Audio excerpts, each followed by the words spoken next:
Hello guys, welcome back to my channel. EQ में आपका स्वागत है।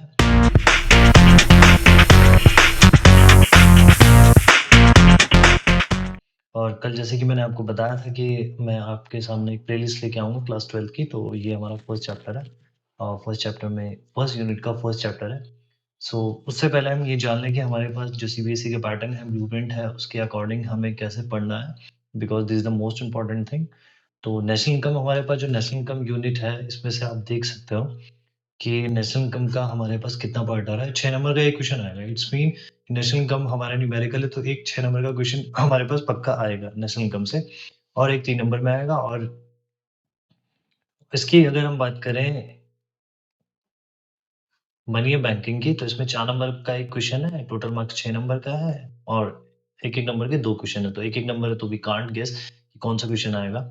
और थर्ड वाली यूनिट अगर जो हम देखें, इनकम एंड डिटरमिनेशन, इस वाले यूनिट को अगर जब देखें, इनकम एंड डिटरमिनेशन, ये बहुत इंपॉर्टेंट यूनिट है, क्योंकि इसमें आपको पता है कि टोटल मार्क्स में 12 नंबर का है, तो इसमें भी 6 नंबर का एक क्वेश्चन आने के पूरे चांसेस है और आएगा। ये यहाँ पे मेंशन है कि 6 नंबर का एक क्वेश्चन आना ही आना है। ये मेंशन है कि 6 नंबर का एक क्वेश्चन और 3 नंबर का एक क्वेश्चन और एक-एक नंबर के 3 क्वेश्चन, ये देखिए आप।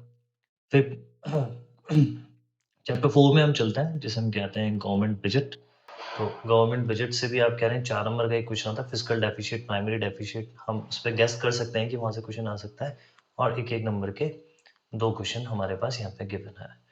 बैलेंस ऑफ पेमेंट से अगर हम बात करें, तो एक तो स्टार्टिंग में ही आपके पास क्वेश्चन आता है। अगर आपने कभी सैंपल पेपर या फिर मॉडल पेपर कभी इसके पढ़े होंगे, तो आप इस स्टार्टिंग में क्वेश्चन रहता है कि बाई चांस सऊदी अरब ने पाकिस्तान की हेल्प की है, तो वो किस अकाउंट में आएगा, कैपिटल अकाउंट में आएगा, क्रेडिट अकाउंट में आएगा, किस साइड बैलेंस ऑफ पेमेंट पे एंट्री होगा। ठीक है। फिर नेक्स्ट बुक का चैप्टर है, जैसे कि हम देख रहे हैं, ये नेक्स्ट यूनिट है, development experience and economic reforms. इससे ये बात कर रहा है, इसमें आपको पता है ये जो हमारा टाइम पीरियड है 1947 से 1990 का है। उसके बाद इकोनॉमिक रिफॉर्म है। उससे पहले हम अगर हम टाइम पीरियड देखें, तो हमारी इंडिपेंडेंस से पहले का टाइम पीरियड है। तो इसमें से भी आप देख सकते हो 12 नंबर की यूनिट है, और 4-4 नंबर के 2 क्वेश्चन आने हैं। ऐसा क्वेश्चन आ सकता है, what was the reason of stagnant during the colonial government. Colonial government means वो British government. Current challenges facing economic, तो इससे भी ये इंपॉर्टेंट चैप्टर है। देखो 22 नंबर का टोटल चैप्टर है, 22 टोटल मार्क्स। इसमें आपके पास 6 नंबर के 2 क्वेश्चन। देखो बहुत इजी चैप्टर है। सबसे पहले हमारे पास इस चैप्टर में बात है ह्यूमन कैपिटल फॉर्मेशन, एक वो वाला चैप्टर हो गया। फिर उसके बाद हम देख रहे हैं तो रूरल एम्प्लॉयमेंट हमारे पास, रूरल डेवलपमेंट हमारे पास हो गया। फिर जो थर्ड चैप्टर है वो एम्प्लॉयमेंट है। और फिर फोर्थ चैप्टर अगर जो हम देखें, तो हमारे पास सस्टेनेबल डेवलपमेंट है। तो इजी इजी चैप्टर है, तो ये इससे स्कोरिंग करने के लिए ये वाला जो हमारे पास यूनिट है, ये बहुत अच्छा है।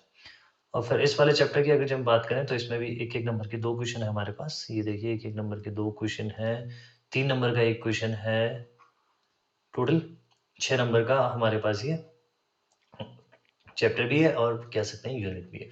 So this is the blueprint of this year 2024 to 2025। Basically आपको ये पहले अच्छे से पढ़ना है, फिर उसके बाद आगे आपको तैयारी करनी है। ओके। सो अगर हम बात करें national income and related aggregates, ये सिंपल सा एक टॉपिक है। इसमें मैंने ज़्यादा आपके लिए स्लाइड्स नहीं बनाई है, बस सिंपली से ही हम सिंपलिसिटी में इस चैप्टर को लेके चलेंगे। और बेसिकली ये चैप्टर जो हमने क्लास 11 में भी पढ़ा है, आपने देखा होगा, माइक्रो इकोनॉमिक्स और macro economics. Okay. So introduction of macro economics. पहले हम यूनिट की बात करें, तो यूनिट हमारी है national income and related aggregates. ये पूरी यूनिट के अंदर हमारे पास फर्स्ट जो चैप्टर है हमारा आता है introduction to micro economics.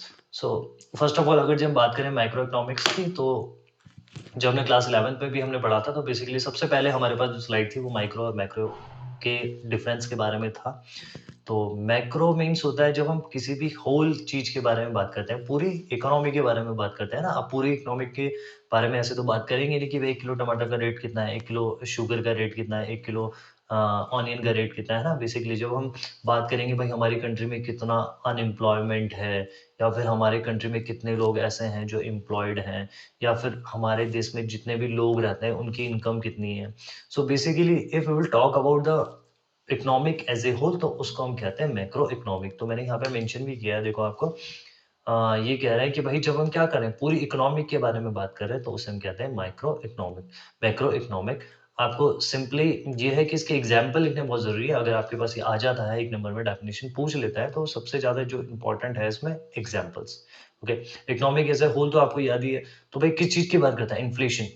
Inflation क्या है? इन्फ्लेशन एक सिचुएशन है जब क्या होता है कंट्री के अंदर हर एक चीज़ का प्राइस बढ़ना स्टार्ट हो जाता है। बात करें इंटरेस्ट रेट की बात करें, एम्प्लॉयमेंट की बात करें, तो ये बड़े-बड़े हैं, ये बड़े-बड़े कॉन्सेप्ट हैं economic as a whole. Inflation पूरी कंट्री के अंदर होता है। इंटरेस्ट रेट की बात कर रहे हैं, कितना इंटरेस्ट पे करना है या लेना है, कुछ भी हम कह सकते हैं।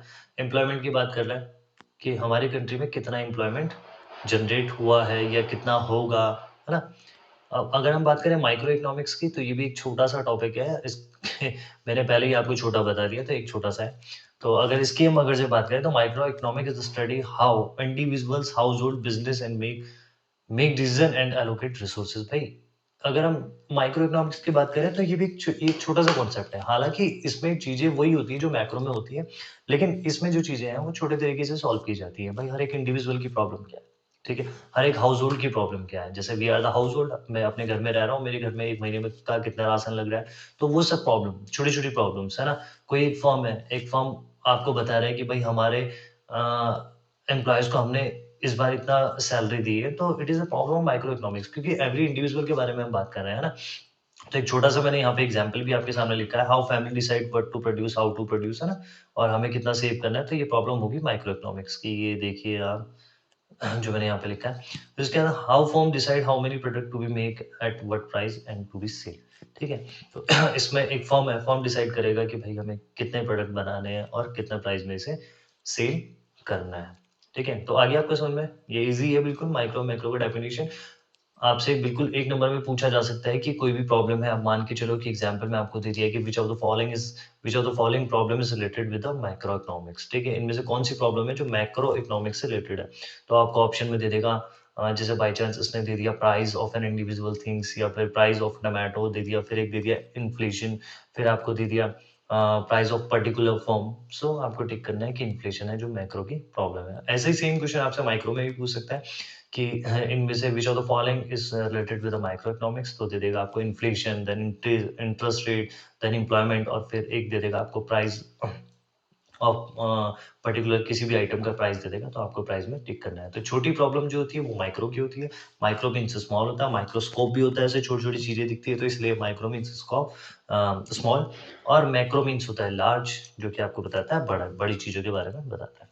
फिर बेसिक सा डिफरेंस है इन दोनों इसके बीच में, दोनों माइक्रो और मैक्रो के बीच में, ये हमने 11th में भी पढ़ा है और 12th में भी एक बार पढ़ लेते हैं बेसिकली। तो अगर जब हम देख रहे हैं तो माइक्रो इकोनॉमिक्स की अगर जब बात कर रहे हैं तो इंडिविजुअल मार्केट के बारे में बात करना है, ठीक है। Effect on price of a good, कहीं ना कहीं इसका इफेक्ट होता है, प्राइस ऑफ गुड देखता है ये। इंडिविजुअल लेबर मार्केट, कहीं ना कहीं इंडिविजुअल कंज्यूमर बिहेवियर, किसी भी एक कंज्यूमर का उठा के बिहेवियर देख लो, ठीक है। सप्लाई ऑफ गुड्स, कितने गुड्स की सप्लाई करनी है। और दूसरी तरफ हम आएंगे मैक्रो, बड़ी चीज जिसको हम बोलते हैं बड़ा भाई, तो इसमें देखते हैं होल इकोनॉमिक के बारे में, जीडीपी के बारे में बात कर रहा है, ग्रॉस डोमेस्टिक प्रोडक्ट जिसे कहते हैं। इन्फ्लेशन, कि हमारी कंट्री में भी चीजों के प्राइस क्यों बढ़ रहे हैं, तो दैट इज इन्फ्लेशन, और प्राइस बढ़ रहे हैं, ये एक सिचुएशन होती है। फिर एम्प्लॉयमेंट और अनएम्प्लॉयमेंट की बात कर रहा है कि हमारे उत्तराखंड में कितने लोग एम्प्लॉयड हैं, कितने अनएम्प्लॉयड हैं, हाँ। जैसे आपने एक चैप्टर पढ़ा होगा वो वर्क फोर्स वाला, कि वर्क फोर्स है, लेबर फोर्स है, तो वैसे ही एम्प्लॉयमेंट की बात कर रहा है। एग्रीगेट डिमांड, एक तो डिमांड होती है कि भाई पर्टिकुलर चीज, मेरी कोई डिमांड है, मेरी कोई डिजायर है, ठीक है। बट डिमांड, अगर जो डिमांड की हम बात करें तो डिमांड मीन सिंपली ये नहीं होता है कि मैं मार्केट में जा रहा हूँ और ये मैं खरीदना चाह रहा हूँ, ठीक है। जेब में मेरे एक पैसा नहीं है और मैं किसी भी चीज को अगर से खरीदने के लिए बोलूँ तो it is not a demand. भाई हमारे पास अगर जो हम किसी चीज को डिमांड बोल रहे हैं तो सबसे पहले हमारी विलिंगनेस होनी चाहिए, इच्छा होनी चाहिए इसको खरीदने की, और इच्छा होने के बाद हमारे पास उसकी परचेसिंग पावर भी होनी चाहिए। परचेसिंग पावर मीन्स मनी, हमारे पास उतना पैसा भी होना चाहिए। फिर थर्ड, अगर जो बात करें अवेलेबिलिटी ऑफ स्टॉक, ठीक है, उसका मार्केट में स्टॉक भी अवेलेबल होना चाहिए, तब जाके हमारा डिमांड का कॉन्सेप्ट पूरा होता है। तो ये हम बात करें इंडिविजुअल की। अब एग्रीगेट इसने बोला है टोटल। आप देखते हैं जब भी आपका रिजल्ट आता है या फिर कहीं आपने देखा देखा होगा, कोई बैलेंस शीट में देखा होगा, अकाउंट्स वाले जो स्टूडेंट है, कॉमर्स वाले जो स्टूडेंट, उन्हें पता है एग्रीगेट। हाँ, हमारे आर्ट्स वाले भी जो स्टूडेंट है उन्हें ही पता है एग्रीगेट मीन्स होता है बेसिकली टोटल, ठीक है। टोटल मार्क्स, अब कह रहे हैं कि हमारा टोटल था, बाई चांस मान के चलो हमारा प्री बोर्ड हुआ इस बार, तो हमारे प्री बोर्ड के जो टोटल मार्क्स थे वो 1000 थे, फॉर एग्जांपल बता रहा हूँ मैं, या 500 थे, 500 आप रख सकते हो, जो इट विल बी बेटर। 500 थे, तो टोटल मार्क्स हमारे 500 थे। सो आउट ऑफ 500 आपको कितने मिले हैं। तो बेसिकली टोटल मतलब एग्रीगेट, ठीक है, एग्रीगेट मीन्स टोटल, ठीक है। Productive capacity of an economy, भाई हमारे इकोनॉमी में कितने प्रोडक्शन की कैपेसिटी है, हमारा इकोनॉमी कितना प्रोडक्शन कर सकता है। जैसे एक प्रोडक्शन कैपेसिटी से मुझे सीधा याद आया दूसरी बुक का जो टॉपिक है एब्जॉर्प्शन कैपेसिटी, कि हमारे एनवायरनमेंट की कितनी एब्जॉर्प्शन कैपेसिटी, कितना एब्जॉर्ब कर सकता है ना। तो वैसे प्रोडक्टिव कैपेसिटी, हमारी इकोनॉमी की कितनी प्रोडक्टिव कैपेसिटी है, कितना हमारा इकोनॉमी देख सकता है और कितना बना सकता है।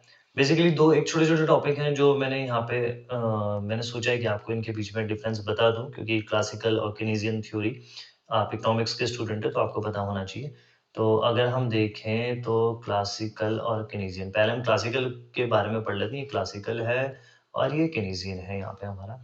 सो द क्लासिकल स्कूल की अगर जब हम बात करें तो दोनों ने अपने-अपने पॉइंट ऑफ व्यू रखे हैं हमारी इकोनॉमी को लेके, कि कौन सी economic will be the better, है ना? तो दोनों के अपने-अपने पॉइंट ऑफ व्यू हैं। दोनों की तरफ से मुझे तो लगता है कि दोनों के पॉइंट ऑफ व्यू बेटर है, लेकिन केनेसियन की तरफ मैं ज़्यादा जाऊँगा, क्योंकि हमारे इकोनॉमी में हर एक चीज़ हमेशा फुल एम्प्लॉयमेंट लेवल पे नहीं रहता है। हमारा कभी आप देखते हो कि इक्विलिब्रियम लेवल है, कभी डिसइक्विलिब्रियम लेवल है ना? तो केनेसियन की तरफ मैं अपना पर्सनल एस्पेक्ट दे रहा हूँ, मैं इनकी तरफ जाऊँगा। सो क्लासिक स्कूल की अगर जब बात करें तो जनरल वे में अगर जब मैं आपको बताऊँ, तो ये कहते हैं कि भैया हमारी इकोनॉमी में होना क्या चाहिए, कि हमारे इकोनॉमी में कोई भी इन्वॉल्व नहीं होना चाहिए। नहीं मीन्स कोई भी मीन्स हम बात करें सोशलिस्ट इकोनॉमी की। Socialist means government. तो ये अपने स्टेटमेंट में इन्होंने ये कहा है, क्लासिकल थ्योरी में इन्होंने ये बताया है कि भई हमारा जो इकोनॉमी है, हमारा इकोनॉमिक सिस्टम कैसा चलना चाहिए? हमारा इकोनॉमिक सिस्टम चलना चाहिए मार्केट फोर्सेस से। मार्केट फोर्सेस आपको पता है डिमांड एंड सप्लाई। डिमांड और सप्लाई, जितनी लोगों की डिमांड है हमारी कंट्री के अंदर उतनी ही सप्लाई होनी चाहिए। और इसमें डिसीजन मेकिंग गवर्नमेंट नहीं होना चाहिए भाई, खुद सेल्फ सेल्फ हम लोग होने चाहिए डिसीजन मेकिंग, कि decision regarding to what to produce, decision making means what to produce, how to produce, whom to produce, है ना, are determined by the market forces. ठीक है, मार्केट फोर्सेस के थ्रू ही सब चीजें बननी चाहिए हमारी इकोनॉमी के अंदर। और केनेसियन जो है हमारे, इनका मानना ये है कि भैया ठीक है, जैसे कि हम बात करें केनेसियन थ्योरी की, तो केनेसियन थ्योरी में एक बहुत इंपॉर्टेंट डे है 1929 को। ये जो ईयर था, ये ग्रेट डिप्रेशन का ईयर था, जैसे नॉर्थ अमेरिका और यूरोप जैसी कंट्रीज में, और इसका इफेक्ट दूसरी कंट्रीज में भी हुआ। तो इसमें इस ईयर को हम कहते हैं great depression. Great depression, depression, ठीक है। अब इसके बेसिस पे, ग्रेट डिप्रेशन के बेस पे, इस ग्रेट डिप्रेशन में हुआ क्या था बेसिकली, जो हमारी कंट्री का लेवल ऑफ आउटपुट था वो भी नीचे आ गया था। हमारी कंट्री में जितनी भी चीजें थी उन सबका प्राइस एकदम से बढ़ने लग गया था। ठीक है, तो केनेसियन का ये मानना है कि केनेसियन से there should be interference of the government too. ठीक है, तो उनका कहने का ये मतलब है कि वो चाहते हैं कि हमारे इकोनॉमी में गवर्नमेंट का भी इंटरफेयर हो, क्योंकि अगर जो हमारी कंट्री में कभी डिसइक्विलिब्रियम आता है तो उसको गवर्नमेंट जल्द से जल्द सॉल्व कर पाए। अब बेसिकली हमारे पास तीन सिचुएशन होती है, अगर जब हम देखें, पहला situation AD is equal to AS. AD means होता है aggregate, D means demand, aggregate demand is equal to aggregate supply.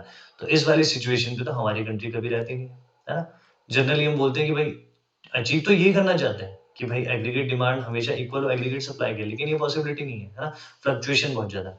तो दूसरी सिचुएशन हम देखते हैं कि जहाँ पे हमारा एग्रीगेट डिमांड बहुत ज्यादा है। ठीक है, aggregate demand is greater than aggregate supply.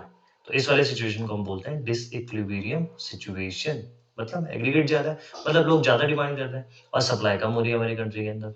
तीसरी सिचुएशन अगर जब हम देखें तो aggregate demand is less than aggregate supply, मतलब हमारी कंट्री के अंदर सप्लाई ज्यादा हो रही है और कोई भी लोग सामान खरीद ही नहीं रहे हैं। हम गुड्स बनाते जा रहे हैं, आप मान के चलो शूज की एक फैक्ट्री है, वो शूज बनाते जा रही है, लेकिन हमारी कंट्री के अंदर कोई भी शूज की डिमांड नहीं कर रहा है। ओके, सो तीन टाइप की हमारे पास सिचुएशन होती है, जिसमें इक्विलिब्रियम सिचुएशन की अगर जब हम बात करें तो इक्विलिब्रियम सिचुएशन एक ऐसी सिचुएशन है जिसमें हमारी कंट्री हमेशा रहना चाहती है, बट ये जो सिचुएशन है इसमें कभी भी हमारी कंट्री आती नहीं है, क्योंकि आपको पता है कि इंडिया की जो पॉपुलेशन ही इतनी है, कभी भी ये दोनों इक्वल हो नहीं सकता। तो एक छोटी सी बात मैंने यहाँ पे लिखी है, Lord Keynesian in his book, वो अपनी बुक में, ये जो बुक है उस बुक का नाम है the general theory of employment and interest of money. तो इस में ये कहना चाहते हैं, इसी बुक के थ्रू इन्होंने ये बताया है कि भाई हमारी कंट्री में गवर्नमेंट का इंटरफेयर होना बहुत जरूरी है। ओके, सो जब हमारी कंट्री में गवर्नमेंट का इंटरफेयर होगा तो तभी हमारी कंट्री के आगे ग्रोथ कर सकती है। तो ये जो था आपका पहला चैप्टर था। पहला चैप्टर वी कैन से पहला चैप्टर, पहला पार्ट इस national income and related aggregates का पहला पार्ट था। ये इम्पोर्टेंट है, इससे आपके एक ही नंबर के क्वेश्चन पूछे जा सकते हैं, कई बार पूछे गए हैं सीबीएसई में। नहीं, तो मैं आपको एक-एक नंबर के क्वेश्चन भी कराऊँगा, ओके? तो ऐसे ही मेरे साथ बने रहिए और अगर आपको मेरा चैनल पसंद आया, तो हमारे चैनल को लाइक, शेयर और सब्सक्राइब ज़रूर कीजिए और नेक्स्ट वीडियो में मैं क्या करूँगा, नेक्स्ट वीडियो में लेके आऊँगा आपके सामने circular flow of income. Easy तरीके से मैं आपको बताऊँगा, आपको टेंशन लेने की कोई ज़रूरत नहीं है और सर्कुलर फ्लो ऑफ इनकम की अगर जो हम बात करें, तो वो सिंपली 4 नंबर का हर बार सीबीएसई ने वो क्वेश्चन पूछा है। कि 4 नंबर में सर्कुलर फ्लो ऑफ इनकम बनाओ, उसका डायग्राम बनाओ, उसके फेजेस बनाओ। सो वो बहुत ईज़ी है, तो ईज़ी तरीके से मैं आपको समझाने की कोशिश करूँगा। ओके, बाय, सी यू, कल मिलते हैं, गुड नाइट।